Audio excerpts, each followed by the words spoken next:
Na nakoy nakita na po dring laing papel. Gikan na po ni sa Cebu City Hall.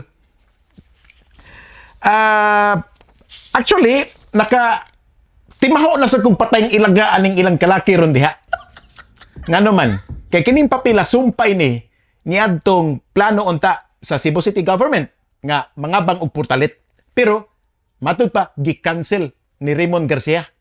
Kay lagi ko no excessive, overpriced, o di tingali.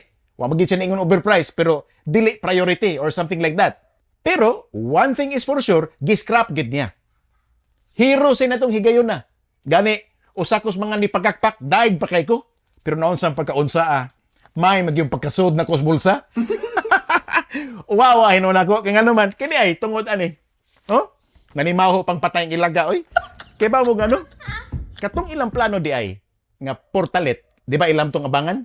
Nya ang first presyo ato kay 21 million dayon gi-reduce into 18 o nya gi-cancel pero karon gi-rebid. Gibalik nila.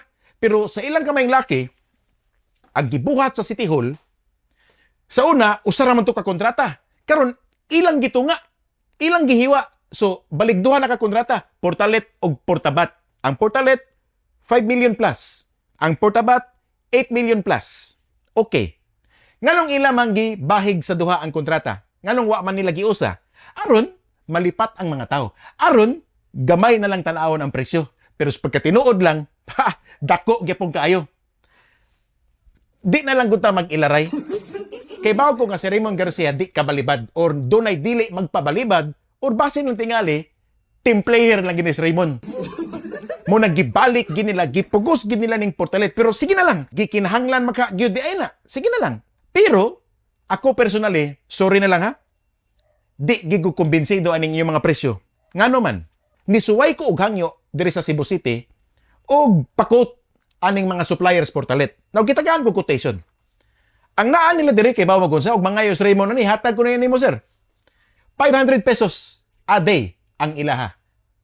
Ang ilang paabang brand new nga portalet.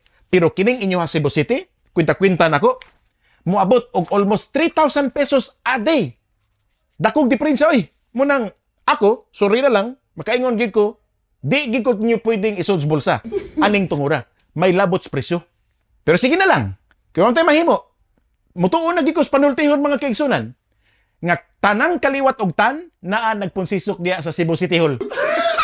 Basig kaliwat po digtaning ato ang acting mayor. Kuyaw, si Bako palayo lang. Kay bawo mo, tinood lang, disappointed gid kay ko sa nahitabo ron diha. Although nagpasalamat ta nga ang 400 million gihimo na lang niyang pila ni 260 million. Well and good. Salamat kayo nga imong gipagamyan ang dako ra kay nga budget para sa palaro. Pero pagkabasa nako nga ang portalet gibalik rede ninyo nya inyo lang gihiwa ang kontrata kay ingon gid ko nga marunong gid mo. Amo na. Mga marunong gid mo diya. Pagkapaita naman lang bubitaw mangutana ko ba. Particularly ni acting mayor Raymond Garcia. Sir, nganong mag-away pa mamong Mike Rama? Nga parehara man di mo balhibo diya.